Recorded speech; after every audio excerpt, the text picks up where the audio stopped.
cisto. E pelo tamanho, né?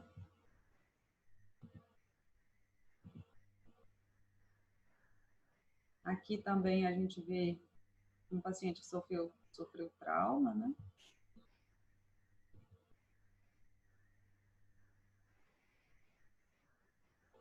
E aí a gente fraturou, olha, as incisais e a gente enxerga um granuloma aqui.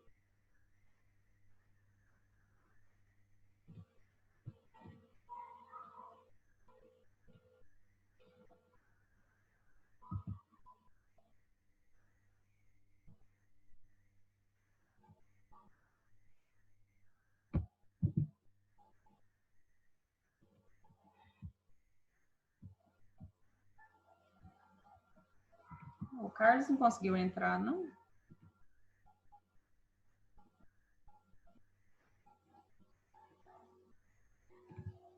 Parece que não, Cláudia. Pois é, ele...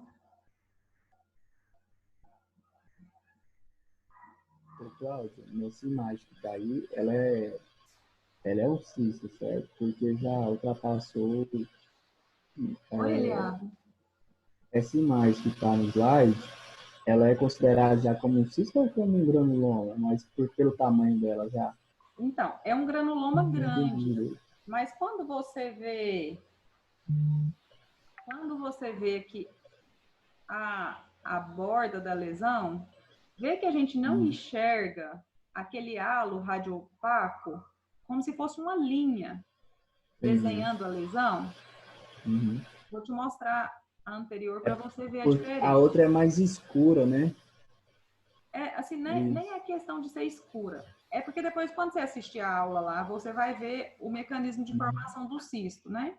O mecanismo de formação do cisto é porque tem a inflamação no periápice, e aí essa inflamação estimula a proliferação de células daquela bainha epitelial de Hertwig, sabe? Lá na embriologia lá do dente, né? Na formação do dente. Então, essas células epiteliais começam a proliferar e formam uma massa de célula, um amontoado de células. E aí, quando ele está pequeno, esse amontoado de células, os vasos sanguíneos alimentam, né, essas células. Só que o que começa a acontecer? As células do centro, como só tem célula, não tem vaso sanguíneo, elas começam a ficar sem nutrição e elas necrosam. Então, essa necrose lá no interior vai produzir uma solução hipertônica. E aí vai começar a passar por osmose, por essas células epiteliais, começa a entrar água. E aí começa a crescer tanto pela proliferação de células, quanto por esse acúmulo de água no interior, entendeu? E aí começa a crescer como se fosse um balãozinho. Começa a formar um amontoado de células na periferia e o centro cheio de água. Isso é que é o cisto, entendeu? Certo. E aí, essa camada de células aqui forma uma cápsula e essa cápsula eu enxergo muito bem na radiografia como uma imagem radiopaca, ó. Entendeu? Isso aqui é uma capinha, como se fosse um balão mesmo. Agora, lá no granuloma eu não vejo essa parte radiopaca, ó. Entendi. E aqui nesse caso eu trato o canal, como não tem essa formação do cisto, o caso se resolve. Nesse caso aqui, eu preciso remover essa capinha de células, essa cápsula da lesão, para poder resolver, entendeu? A diferença? Entendi. Às vezes é muito difícil, assim, eu fazer uma diferenciação radiográfica de cisto e granuloma. Muitas vezes eu trato o dente. Se a lesão não regride, eu já começo a desconfiar de um cisto. E aí, se tiver ainda... Lembra lá naquele dente 25 que eu mostrei? Falei assim, pode ser uma lesão cicatricial? Pode também ser um cisto, pequeno ainda, né? Então, algumas vezes eu preciso fazer uma cirurgia que se chama parendodôntica para remover essa lesão cirurgicamente, que ela já não é mais dependente da inflamação da polpa. Ela já se tornou independente. Entendeu? Entendi. Às vezes vocês perguntam uma coisa, eu começo a falar demais, mas é porque aí eu vou lembrando de falar Não, umas informações, né?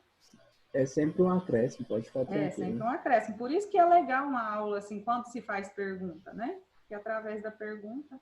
Então, aqui são dentes descidos, né? E a gente nota a inflamação apical aqui neles, ó. E vê que essa inflamação é sempre bastante próxima, né?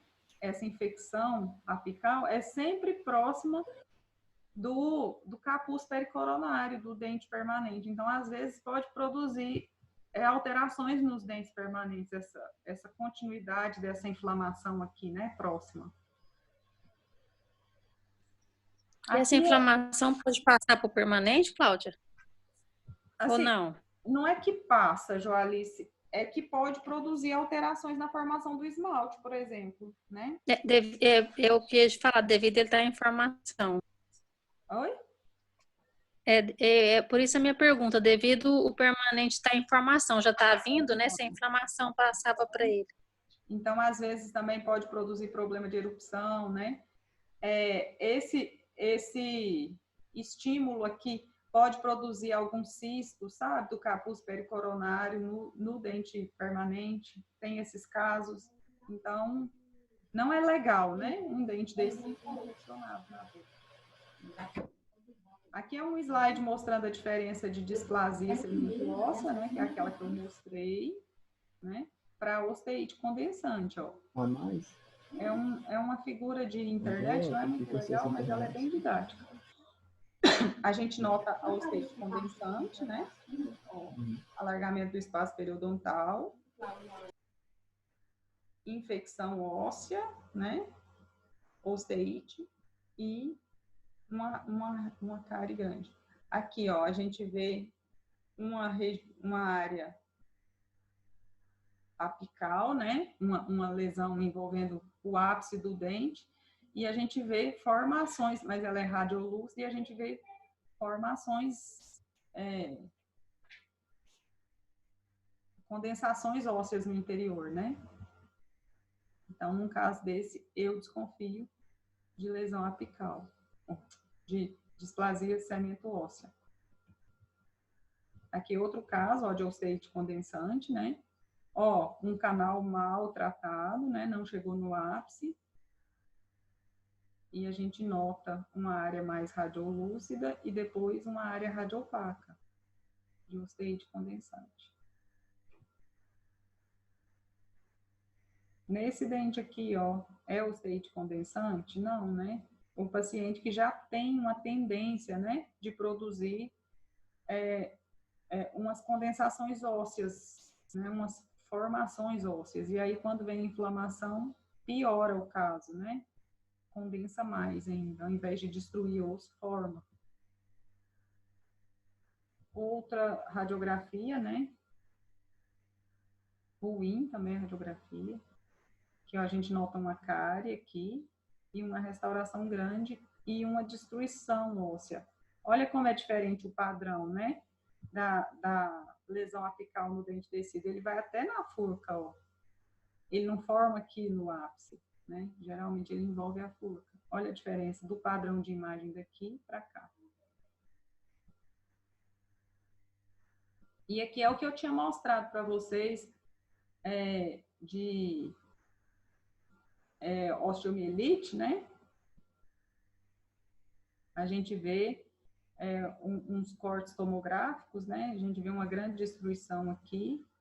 E, olha só, a lesão já não está confinada no periápice, né? Ela já foi para todo o rebordo alveolar do paciente. Ó, a gente nota infiltração de lesão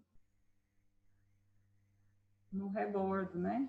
O canal da mandíbula está aqui, e ele vai para além do canal da mandíbula, ó, até na basilar, ó. A gente nota aquela alteração do periósteo aqui, né? E ruptura, né? Solução de continuidade na cortical basilar.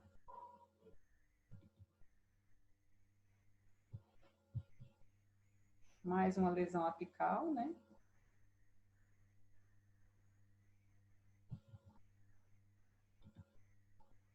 E aí aqui começa a parte de cirurgia periodontal. Assim, tá bem próximo da hora da nossa aula. Vocês querem continuar ou quer parar e a gente continua semana que vem? Semana que vem não, que é a jornada, né? Na outra semana. Deixa para mim seria melhor deixar para uma próxima aula. Para mim já também. 23 já. Já são 4 da tarde, né? E ainda tem alguns slides. E aí a gente fazer correndo é pior. Alguém tem alguma Melhor na próxima. sobre o que a gente já falou? Por enquanto, não. Não? Não. Gente, pediram para a gente ligar as câmeras e fazer...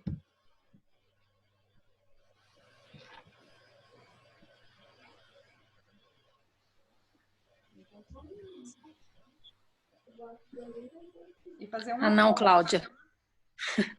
Ligar a câmera não, pelo amor de Deus. Cláudia, eu não estou em estado para ser vista. Vocês estão muito